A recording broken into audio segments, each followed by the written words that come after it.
नमस्कार साथियों, स्वागत है आपका मेरे यूट्यूब चैनल में। साथियों, आज का है वीडियो आपके एग्ज़ाम के लिए काफ़ी महत्वपूर्ण होने वाला है। इस वीडियो में दोस्तों आपके एग्ज़ाम को मद्देनज़र रखते हुए सेलेक्टेड प्रश्नों को आपके सामने प्रस्तुत करने की हमारी पूरी कोशिश की गई है। दोस्तों, यह प्रश्न आपके एग्ज़ाम में कई बार पूछे गए हैं और दोस्तों कई बार पूछे जाने की संभावना है। जो भी प्रश्न एक बार बोर्ड के नज़रों से गुजर जाता है, वे प्रश्न पुनः पूछे जाने की बहुत अधिक संभावना होती है। तो दोस्तों, आप वीडियो पर कंटिन्यू बने रहिए और अपनी तैयारी को यहाँ से आप बेहतरीन कर सकते हैं। वीडियो पर दोस्तों लगातार बने रहिए और इसी तरह के लगातार वीडियो को पाने के लिए, अपनी बेस को मजबूत करने के लिए और अपने जिद को दोस्तों, अपने सरकारी नौकरी की जिद को प्राप्त करने के लिए दोस्तों, अपने सिलेक्शन को पक्का करने के लिए आप हमारे चैनल को सब्सक्राइब कर हमसे ज़रूर जुड़ जाइए। ये सारा कुछ PDF पाने के लिए दोस्तों आप हमारे टेलीग्राम से जुड़ सकते हैं, जहां पे सारा कुछ PDF आपको फ्री में उपलब्ध करवाए जाते हैं। तो बिना समय गवाए चलते हैं प्रश्नों की ओर। उससे पहले दोस्तों, आपने अभी तक चैनल को सब्सक्राइब नहीं किए हैं तो चैनल को सब्सक्राइब कर हमसे जुड़ जाइए, ताकि दोस्तों लगातार आपको यहां से बेनिफिट मिल सके। अपने दोस्तों तक दोस्तों इसे शेयर जरूर कीजिए, ताकि बाद में ही दोस्तों उनको यह फ़ायदा हो सके। क्योंकि आप जैसे ही आगे में कंटिन्यू वीडियो पर बने रहेंगे तो आपको अनुभव हो जाएगा कि दोस्तों जो भी प्रश्न आपके सक्षम प्रस्तुत किए गए हैं आपके लिए कितने महत्वपूर्ण है। देख सकते हैं आप, पहला नंबर प्रश्न जिसमें कि आपसे पूछा गया है, निम्नलिखित में कौन परिमेय संख्या है। दोस्तों आपको ऑप्शन ए में दिया गया है 4 प्लस में √3, फिर √7, फिर √8 और दोस्तों ऑप्शन डी में दिया है 6 √5 और दोस्तों भिन्न में आपको हर के रूप में √5 दिया गया है। तो दोस्तों यदि इन चारों ऑप्शनों को चेक करने की बात करें तो आपका ऑप्शन ए बिल्कुल गलत हो जाएगा, क्योंकि दोस्तों √3 एक अभाज्य संख्या है और यह दोस्तों अब रूट से बाहर निकलने में सक्षम नहीं है। तो ये दोस्तों परिमेय संख्या नहीं होगा। इसे आप P/Q के रूप में नहीं लिख सकते हैं। उसी प्रकार दोस्तों √7 P/Q के रूप में नहीं लिखा जा सकता है और दोस्तों ना ही √8 को आप लिख सकते हैं। √8 का जब दोस्तों आप गुणनखंड करेंगे तो 2 × 2 × 2 करेंगे, जिसमें कि दोस्तों 2 तो रूट से बाहर निकल जाएगा, क्योंकि समूह बन के दोस्तों बाहर निकल जाएगा, लेकिन 1 2 जो कि अभाज्य संख्या के रूप में दोस्तों रूट के अंदर ही रह जाएगा, जिसे P/Q के रूप में लिखना संभव नहीं है। तो दोस्तों ऑप्शन नंबर डी इस प्रश्न का बिल्कुल सही उत्तर हो जाएगा।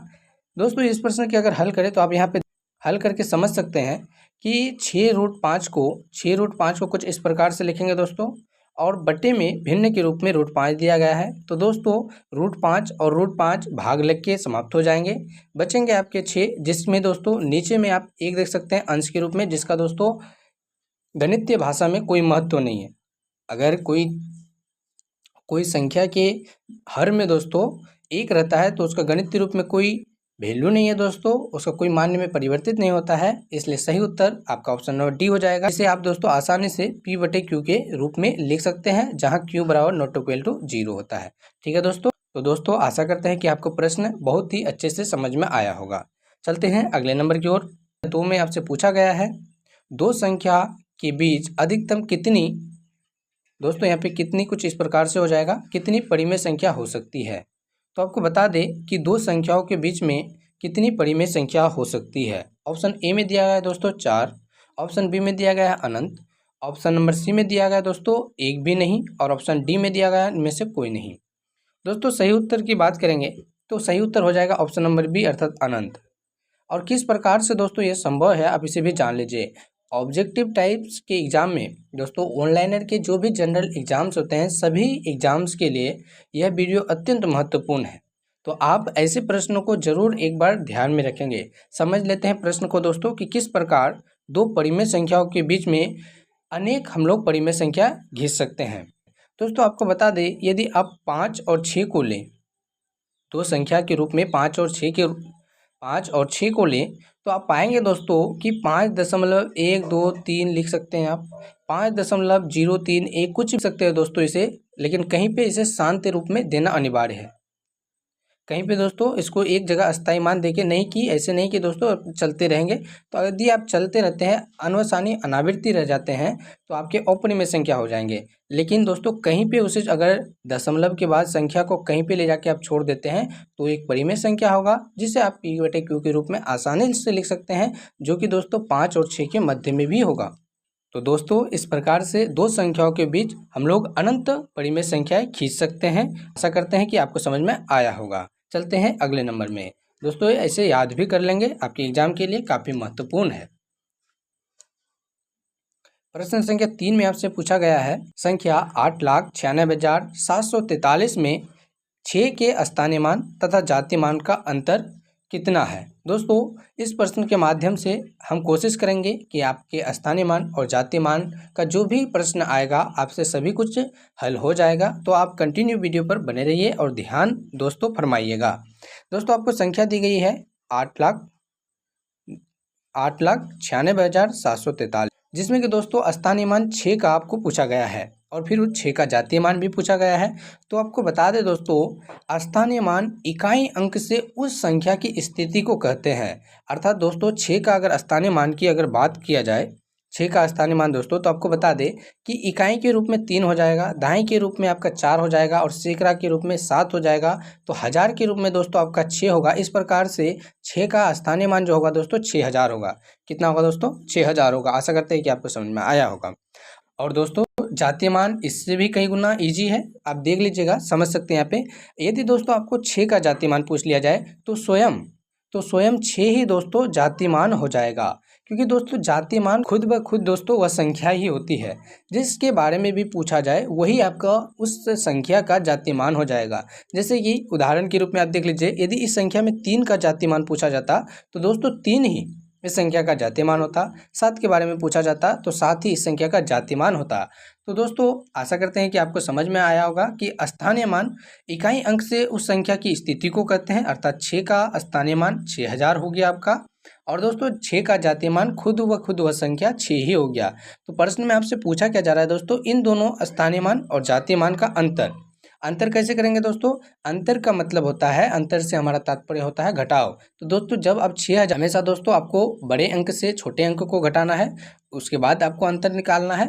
तो अंतर में दोस्तों 6000 से जब आप 6 को घटा लीजिएगा तो दोस्तों आपको 5994 रुपये, जो कि दोस्तों आपको ऑप्शन सी में दिखाया गया है। 6000 दोस्तों आपका क्या हो गया था? स्थानीय मान हो गया था, और जातीय मान दोस्तों 6 हो गया था। जैसे ही आप इसका अंतर निकालेंगे तो आपके समक्षम 5994 जो आएगा आंसर के रूप में प्रस्तुत होगा। तो इस प्रकार से दोस्तों इस प्रश्न का उत्तर ऑप्शन नंबर सी हो जाएगा। आशा करते हैं दोस्तों कि आपका इस प्रश्न के माध्यम से जातीय मान और स्थानीय मान का सभी कुछ डाउट्स क्लियर होगा। इसके बावजूद भी यदि कोई डाउट्स बचा रह जाता है तो दोस्तों कॉमेंट बॉक्स ओपन रहता है, उसके माध्यम से आप डाउट्स को क्लियर कर सकते हैं। चलते हैं अगले नंबर प्रश्न की ओर। प्रश्न संख्या 4 है दोस्तों, जिसमें कि आपसे पूछा जा रहा है, संख्या 9,43,751, 9,43,751 में 7 का स्थानीय मान। तो दोस्तों जैसे कि ऊपर वाले प्रश्नों को यदि आप गौर से देखे होंगे तो आपको पता चल गया होगा कि किसी भी संख्या का स्थानीय मान दोस्तों इकाई अंक से उस संख्या की स्थिति को कहते हैं। इकाई अंक से उस संख्या की स्थिति को कहते हैं। तो दोस्तों 9,43,751 में आपका 7 का स्थानीय मान कितना हो जाएगा, उसकी इकाई अंक से देख लीजिए आप कि उसकी स्थिति कितनी है। तो दोस्तों इकाई के रूप में आपका क्या है? इकाई के रूप में दोस्तों 1 है, दहाई के रूप में 5 है और सैकड़ा के रूप में 7 है। तो दोस्तों 700 इस प्रश्न का आपका बिल्कुल सही उत्तर हो जाएगा। 7 का दोस्तों स्थानीय मान 9,43,751 में 7 का स्थानीय मान दोस्तों 700 बिल्कुल सही उत्तर हो जाएगा। किस ऑप्शन में है दोस्तों? तो आप देख सकते हैं कि ऑप्शन नंबर डी में आपका विद्यमान है 700। इस प्रकार से ऑप्शन नंबर डी आपका बिल्कुल सही उत्तर हो जाएगा। उसके बाद चलते हैं प्रश्न संख्या 5 की ओर। प्रश्न संख्या 5 भी दोस्तों आपके एग्जाम के लिए काफ़ी महत्वपूर्ण है। सभी प्रकार के जनरल एग्जाम्स में ऐसे प्रश्न आपसे पूछे जाते हैं।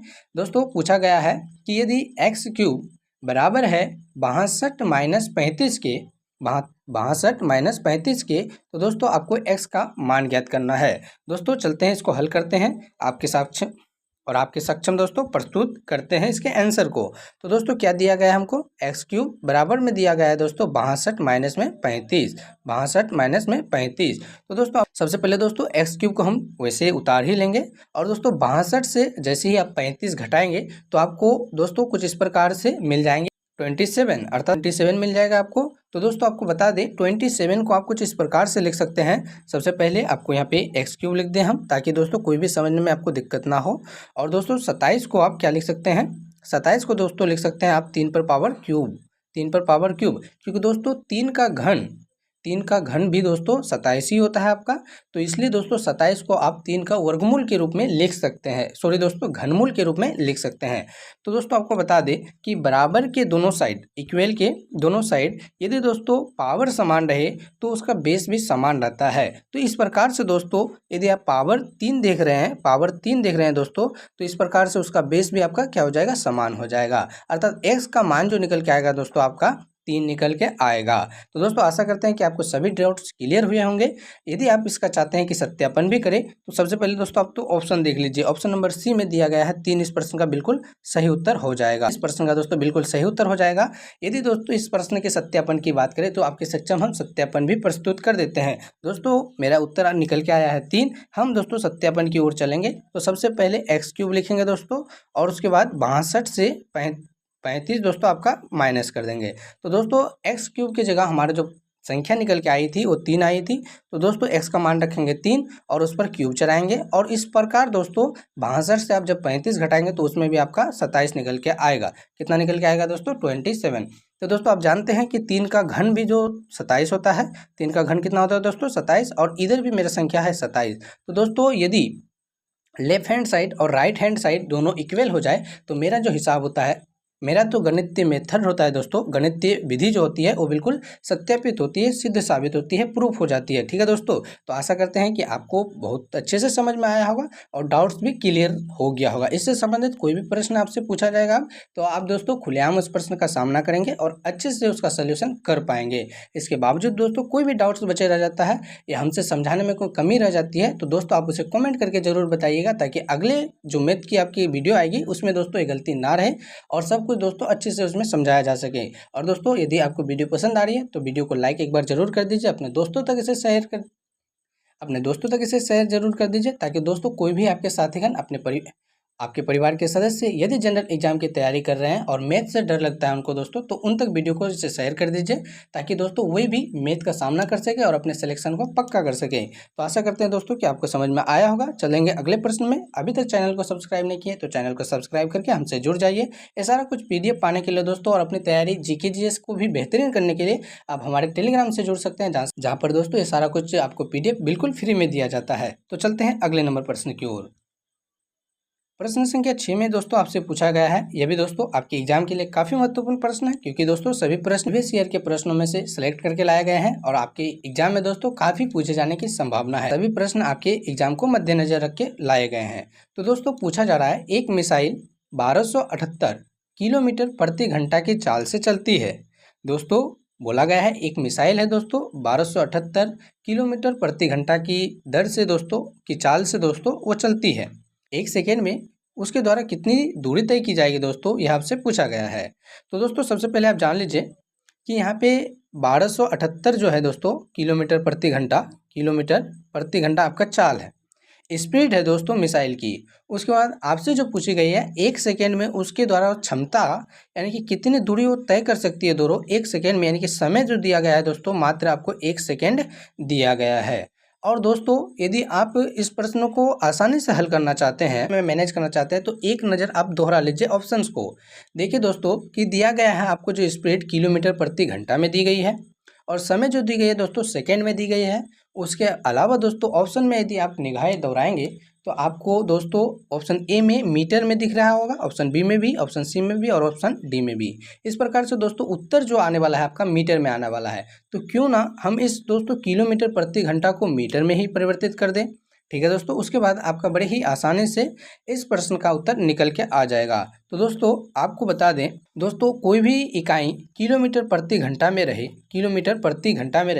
तो दोस्तों उसको मीटर प्रति सेकंड में लाने के लिए, उसको मीटर प्रति सेकंड में परिवर्तित करने के लिए दोस्तों हमें 5/18 से गुना करना होता है। 5/18 दोस्तों आप ये काफ़ी महत्वपूर्ण समझ के याद कर लीजिएगा, क्योंकि दोस्तों बड़ा इकाई से आप छोटे इकाई की ओर आएंगे तो आपको 5/18 से गुना करना पड़ेगा। दोस्तों यहीं आपको ये भी बता दें कि यदि यहाँ पे मीटर प्रति सेकंड रहता और आपको किलोमीटर प्रति घंटा में जाना होता तो दोस्तों आप 18/5 से गुना करते। मीटर प्रति सेकंड से दोस्तों किलोमीटर प्रति घंटा में जाना होगा तो आप 18/5 से गुना कीजिएगा। और किलोमीटर प्रति घंटा से दोस्तों छोटे इकाई की तरफ आना है तो आप छोटे संख्या 5/18 से गुना कीजिएगा। ठीक है, तो दोस्तों चलते हैं, इसे परिवर्तित करके देखते हैं और अपने आंसर को निकालने की कोशिश करते हैं। तो सबसे पहले दोस्तों आपको 1278 किलोमीटर प्रति घंटा दिया गया है, तो आप 1278 किलोमीटर प्रति घंटा को दोस्तों मीटर प्रति सेकंड में लाने के लिए दोस्तों 5/18 से गुना कीजिएगा। तो दोस्तों जैसे ही आप गुना कीजिएगा तो दोस्तों यहाँ पे आपका भाग लग जाएगा। कुछ इस प्रकार से यदि आपको करके लाया जाए तो दोस्तों आपके लिए कुछ आसानी हो जाएगी। तो हम इस प्रकार से कर देते हैं दोस्तों ताकि आपको अच्छे से समझ में आ सके। तो दोस्तों यहाँ पे देख सकते हैं आप, इसे काट दीजिएगा, विभाजित कर दीजिएगा ताकि संख्याएँ छोटे रूप में आ जाए तो आप आंसर आसानी से निकाल सके। तो दोस्तों सबसे पहले आपको बता दें कि कुछ इस प्रकार से 9 से दोनों संख्या विभाजित होती है, तो 9 से विभाजित कर लेते हैं दोस्तों 9 से। उसके अलावा दोस्तों एक बार इस संख्या को पुनः विभाजित करेंगे, जैसे कि आपका विभाजित हो रहा है, तो जब तक दोस्तों पुनः तक कट नहीं जाता हम लोग विभाजित करते चलेंगे ताकि दोस्तों संख्या छोटी रूप में आ जाए। तो यहाँ पे आप विभाजित करेंगे तो दोस्तों 140, तो दोस्तों ऊपर में दिया गया है आपको 142 और नीचे में 2, तो 2 एक कम 2 हो जाएंगे दोस्तों। और 140 का आदत और दोस्तों 140 का आधा रूप में आएगा तो दोस्तों आ जाएगा आपका हाफ हो जाएगा दोस्तों 71। इस प्रकार से दोस्तों 71 गुना 5 कीजिएगा आप, 71 गुना, क्योंकि दोस्तों भिन्नी के गुना के अनुसार अंश अंश में गुना होता है और हर हर में गुना होता है। तो दोस्तों हर की जगह दोनों में एक रहा, हर का कोई वैल्यू नहीं बनता है दोस्तों, क्योंकि हर एक रहे तो उसका दोस्तों एक ही जगह बांटना होता है, उसे एक ही हिस्सेदारी होती है, तो पूरा दोस्तों एक ही व्यक्ति को मिलता है, इसलिए हर का कोई वैल्यू नहीं रहता है दोस्तों। तो 71 को आप जैसे ही 5 से गुना कीजिएगा आपके सक्षम दोस्तों कुछ इस प्रकार से प्राप्त होंगे। 5 इकाई 5, 5 इकाई 5 दोस्तों, और 5 सते 35 अर्थात 355। 355 क्या आ गया दोस्तों? मीटर। आपका 355 दोस्तों आपके सामने मीटर प्रति सेकंड आ गया, क्योंकि दोस्तों हम लोग किलोमीटर प्रति घंटा को मीटर प्रति सेकंड की ओर ले गए। तो दोस्तों 355 आपका मीटर प्रति घंटा, 355 मीटर आपका प्रति सेकंड हो गया। तो दोस्तों अब आपकी स्पीड क्या हो गई? स्पीड दोस्तों 355 मीटर प्रति सेकंड। उसके बाद दोस्तों आपसे पूछी जाती है प्रश्न में कि 1 सेकेंड में वह कितनी दूरी तय करेगी। तो दोस्तों जब उसका चाल 355 मीटर प्रति सेकेंड है तो उसके द्वारा तय की गई 1 सेकेंड में दूरी ज्ञात करेंगे। तो दोस्तों तो आपको बता दें दूरी का जो दोस्तों फॉर्मूला होता है, दूरी बराबर दोस्तों आपका होता है, क्या होती का सूत्र होता है दोस्तों? स्पीड गुना टाइम। स्पीड गुना टाइम। स्पीड दोस्तों दूरी बराबर होता है चाल गुना समय, अर्थात स्पीड गुना टाइम। तो आप दोस्तों जैसे ही स्पीड 355 रखेंगे और दोस्तों उसे 1 सेकेंड से, अर्थात 1 सेकेंड में आपको दोस्तों समय जो दी गई है 1 सेकेंड की दी गई है कि आपको 1 सेकेंड में का बताना है कि कितनी दूरी तय करेगी। तो दोस्तों सेकेंड से सेकेंड विभाजित हो जाएगा। उसके बाद दोस्तों 355 को जैसे ही 1 से गुना कीजिएगा तो आपका स्वयं वो संख्या ही आएगा दोस्तों, क्योंकि किसी भी संख्या को 1 से गुना करने पर वही संख्या आ जाता है दोस्तों। तो आपका 355 बिल्कुल इस प्रश्न का सही उत्तर हो जाएगा, जो कि ऑप्शन नंबर ए में आपको दिखाया गया है। तो दोस्तों ऑप्शन नंबर ए आपका बिल्कुल सही उत्तर हो जाएगा। आशा करते हैं कि आपको सही से सभी कुछ क्लियर हुआ होगा। एक बार रिपीटेशन की ओर चले तो दोस्तों आपको बता दें सबसे पहले कि 1278 किलोमीटर प्रति घंटा को 1278 किलोमीटर प्रति घंटा को दोस्तों मीटर प्रति सेकंड में ले जाने के लिए हम उसको 5/18 से गुना किए और दोस्तों इस प्रकार से काटे थे। और इस प्रकार से काटने के बाद दोस्तों हमें 71 प्राप्त हुई थी और 71 को 5 से गुना करने के बाद 355 प्राप्त हुआ था दोस्तों। और 355 मीटर प्रति सेकंड उसकी चाल हुई थी और 1 सेकंड में हमारे 1 सेकंड में द्वारा रॉकेट द्वारा तय की गई चाल पूछी गई। तो 1 से जैसे ही गुना किया उसे तो 355 मीटर आपका आंसर निकल के आया। तो आशा करते हैं आपको समझ में आया होगा। चलते हैं अगले प्रश्न की ओर। दोस्तों अगला प्रश्न है प्रश्न संख्या 7। आपसे पूछा गया है यदि दोस्तों आपको बोला गया है 3/4 का 8/5 192 है। उसके बाद दोस्तों तो आपसे संख्या पूछी गई है कि 5/6 क्या होगा, उस संख्या का दोस्तों 5/6 क्या होगा। तो चलते हैं इस प्रश्न को हल करते हैं। आप देख सकते हैं कि कैसे हल करते हैं दोस्तों, आप देख के समझ सकते हैं। यदि दोस्तों आपको ये सारा कुछ आता है तो दोस्तों यदि आपको ये सब कुछ पहले से पता है तो दोस्तों वीडियो को पॉज करके आप इसे बनाने का प्रयास करेंगे, ताकि दोस्तों प्रश्न काफ़ी इंपॉर्टेंट है। और दोस्तों मैथ को हल करके आप उसका आंसर कमेंट बॉक्स कीजिएगा, फिर आगे प्रश्न की ओर चलिएगा, क्योंकि दोस्तों पहले ही हम पे डिपेंड मत रहिएगा, नहीं तो दोस्तों एग्जाम में आपको खुद वहाँ पे बनाना होता है। उसका आदत आप लोग अभी से डालिए, क्योंकि दोस्तों जैसे ही आप प्रैक्टिस करेंगे आपसे नहीं बनेगा। वीडियो को पुनः रीस्टार्ट करके आप देख सकते हैं, लेकिन दोस्तों पहले खुद से प्रयास जरूर कीजिएगा। जब ना बने तो वीडियो को देखिए, ठीक है दोस्तों। तो आपसे पूछा गया है 4/3 का मतलब गुना हो जाता है दोस्तों 8/5। आपको संख्या दी गई है कि 192 है। उसका दोस्तों आपसे पूछा गया है कि 5/6 क्या होगा। तो दोस्तों आप संख्या पहले मान लीजिए कि x है, वह संख्या x है, उस संख्या का दोस्तों 4/3 का दोस्तों का मतलब गुना हो जाएगा। यहाँ पे 8/5 आपको दी गई है कि 192 192 है। कितना है दोस्तों? 192 है। तो हमको उस संख्या का दोस्तों अर्थात उस संख्या x का दोस्तों हमको 5/6 ज्ञात करना है। सबसे पहले उस संख्या ज्ञात कर लेते हैं दोस्तों, ताकि जो मेरा हिसाब है वो आसान हो जाए दोस्तों, ताकि मेरा गणितीय विधि आसान हो जाए। तो यहाँ से दोस्तों ऊपर में अब बराबर के इस पार उस पर काट सकते हैं, विभाजित कर सकते हैं। तो दोस्तों यहाँ से 8 से जैसे विभाजित करेंगे 8 दूना 16 हो जाएगा दोस्तों, और उसके बाद 8 चौक 32 हो जाएगा। फिर आप 4 से काटिएगा दोस्तों, तो यहाँ पे 6 बार में आपका पूरा कट जाएगा। तो दोस्तों उसके बाद क्रॉस मल्टीप्लाई होता है बराबर के इस साइड और उस साइड। तो दोस्तों x को जैसे ही 1 से गुना कीजिएगा तो x हो जाएगा दोस्तों, और यहाँ पे 5 तिया 15 हो जाएंगे, और 15 को 6 से गुना कीजिएगा तो 90 आपका वो संख्या निकल के आ जाएगा दोस्तों। 15 6 90। तो दोस्तों आप संख्या कितना निकाल के लाए हैं? 90। अब दोस्तों आपसे प्रश्न में आगे पूछा गया है कि उस संख्या का अर्थात 90 का वो संख्या कितना निकल के आएगा हमारा? 90 दोस्तों। और उस संख्या का 5/6 पूछा गया है, तो दोस्तों 5/6 करेंगे। तो दोस्तों 5/6 आप जैसे ही कीजिएगा तो ये फिर पुनः विभाजित होगा, तो आपका कितना आ जाएगा दोस्तों? 6 इकाई 6 और बचेगा 3 दोस्तों, 5 तिया 15 अर्थात 15 6 90। तो दोस्तों उसके बाद आपको 15 को दोस्तों जैसे ही 5 से गुना कीजिएगा तो 15 5 6 75 अर्थात 75 दोस्तों इस प्रश्न का अर्थात 75 दोस्तों इस प्रश्न का आपका बिल्कुल सही उत्तर हो जाएगा। आप इसे सॉल्यूशन करके देख सकते हैं। किस ऑप्शन में दोस्तों? ऑप्शन नंबर ए में आपको मिल जाएगा। 75 इस प्रश्न का बिल्कुल सही उत्तर होगा। आशा करते हैं कि आपको सभी कुछ समझ में आया होगा। चलते हैं अगले प्रश्न की ओर। प्रश्न संख्या 7 को देखने के बाद दोस्तों अब देखेंगे प्रश्न संख्या 8 में। प्रश्न संख्या 8 में दोस्तों यह भी प्रश्न दोस्तों आपके एग्जाम के लिए काफ़ी महत्वपूर्ण है। आपसे पूछा गया है 7/5 का 7/5 तथा दोस्तों 9/25 का लघुत्तम समावर्तक ज्ञात कीजिए। तो दोस्तों आपसे लघुत्तम समावर्तक पूछा जाए या महत्तम समावर्तक पूछा जाए, इस प्रश्न के माध्यम से दोनों ही आपके क्लियर हो जाएंगे। ठीक है दोस्तों, तो आप वीडियो को लगातार देखिए। दोस्तों सबसे पहले क्या करेंगे? 7/5 और दोस्तों क्या लिखेंगे हम लोग? क्या लिखेंगे दोस्तों? 9/25। इसका आपको लघुत्तम समावर्तक का अर्थ होता है दोस्तों LCM अर्थात लिस्ट कॉमन मल्टीपल। LCM आपसे पूछा गया है।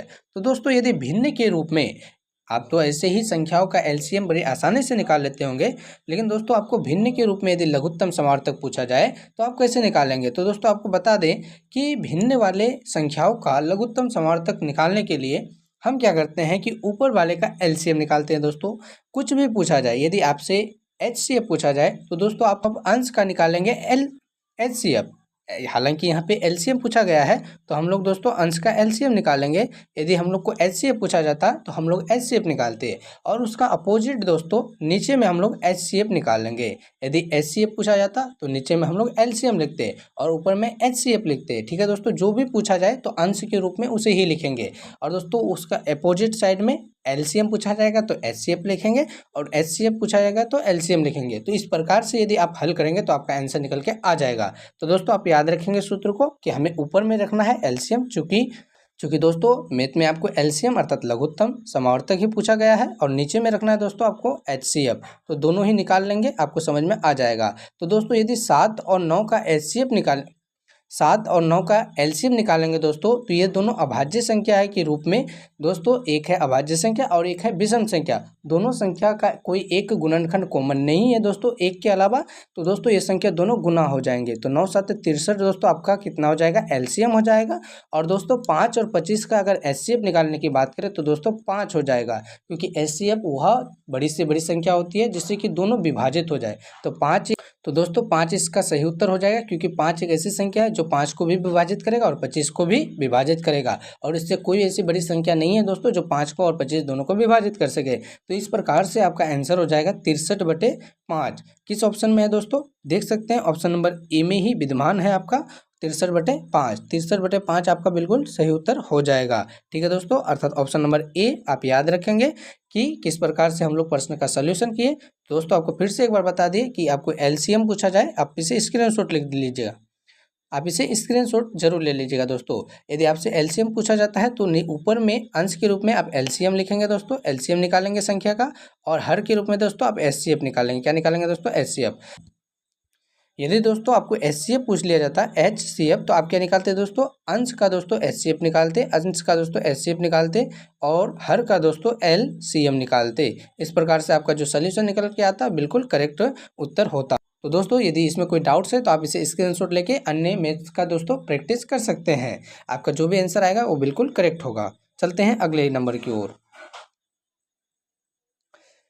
अगला नंबर है दोस्तों प्रश्न संख्या 9, निम्न में कौन सी संख्या 8 से पूर्णतः विभाजित हो जाएगी। तो दोस्तों आपको इसे चेक करना होगा। सबसे पहले विभाजित करके देखना होगा कि किस संख्या से विभाजित हो जाती है। तो पहले ऑप्शन ओ को, तो सबसे पहले दोस्तों ऑप्शन ए को लेके देखते हैं कि 2564 को 8 से विभाजित करते हैं। तो दोस्तों कुछ इस प्रकार से विभाजित करेंगे, आपके 3 बार में विभाजित हो जाएंगे, फिर 2 बार में दोस्तों, और 4 आपका शेषफल के रूप में बचता है। तो 4 इस संख्या का सही उत्तर। तो दोस्तों यह प्रश्न का सही उत्तर नहीं होगा, क्योंकि दोस्तों यह पूर्णतः नहीं विभाजित हो पा रहा है 8 से। अब ऑप्शन नंबर बी को ले लेते हैं कि ऑप्शन नंबर बी को लेने के बाद क्या हमारा परिणाम आता है। तो दोस्तों 2560 को जैसे ही आप 8 से विभाजित करने की ओर चलेंगे, तो सबसे पहले इस प्रकार से आप काटने का प्रयास कीजिए कि दोस्तों 3 बार में विभाजित होगा।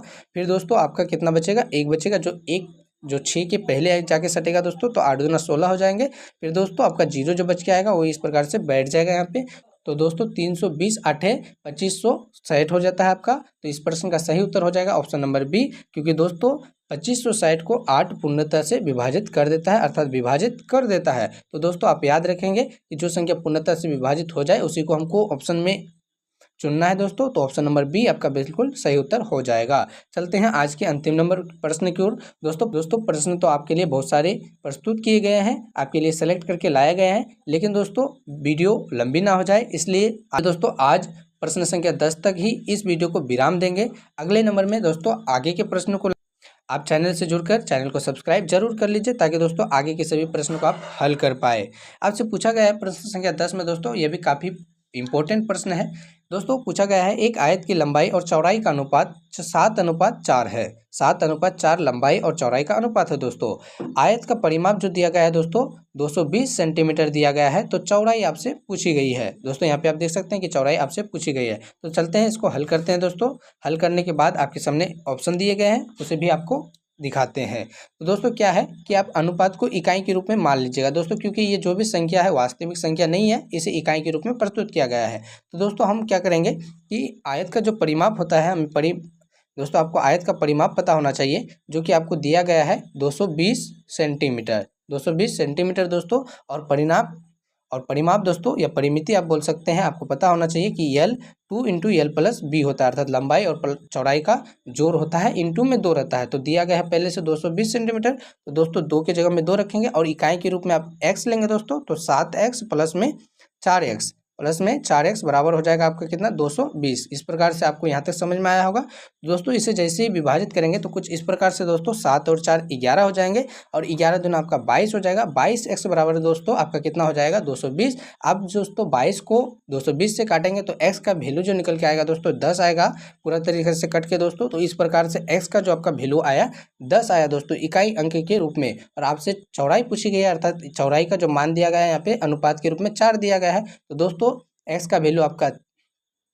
और चौड़ाई को दोस्तों कुछ इस प्रकार से हम लोग माने थे 4x के रूप में, क्योंकि दोस्तों इकाई के रूप में कोई संख्या होगा, क्योंकि 4 इसका वास्तविक मान नहीं है। तो दोस्तों वास्तविक मान क्या हो जाएगा, 4x का वैल्यू कितना हो जाएगा दोस्तों, चौड़ाई के रूप में आपसे पूछा जो गया है। तो 4 गुना 10 दोस्तों, इस प्रकार से 40। इस प्रश्न का आपका बिल्कुल सही उत्तर हो जाएगा। 40 सेंटीमीटर दोस्तों उस आयत का क्या हो जाएगा, चौड़ाई हो जाएगा। तो आशा करते हैं दोस्तों ये सारा कुछ आपको समझ में आया होगा। अब आपके लिए दोस्तों होमवर्क के रूप में एक प्रश्न छोड़ा जा रहा है, जिसका जवाब आपको कहाँ देना है, जिसका जवाब की दोस्तों आपको कमेंट में देना है। दोस्तों प्रश्न काफ़ी इंपॉर्टेंट है, आपसे पूछा गया है x माइनस रूट में 9 और दोस्तों माइनस में रूट में 64 बराबर 24 है। तो आपको x का वैल्यू पूछा गया है दोस्तों। इस प्रश्न का उत्तर आपको कमेंट में देना है। आप चाहे तो ऑप्शन के रूप में आपको दिया गया है ए में 35, बी में 30, सी में 45 और डी में 44। दोस्तों इस प्रश्न का हल आप कमेंट बॉक्स में जरूर करके दीजिएगा। आशा करते हैं कि आज का यह वीडियो आपको बहुत ही हेल्पफुल साबित होगा आपके एग्जाम के लिए। आपने अभी तक चैनल को सब्सक्राइब नहीं किए तो चैनल को सब्सक्राइब कर लीजिए दोस्तों, अपने दोस्तों तक भी इसे शेयर कर दीजिए, और वीडियो को अभी तक लाइक नहीं किए तो वीडियो को लाइक कर दीजिए। ये सारा कुछ PDF पाने के लिए दोस्तों आप जुड़ सकते हैं हमारे टेलीग्राम में, जिसका लिंक आपको डिस्क्रिप्शन में दिया गया है। मिलते हैं किसी अगले वीडियो में, तब तक के लिए आपका बहुत बहुत धन्यवाद।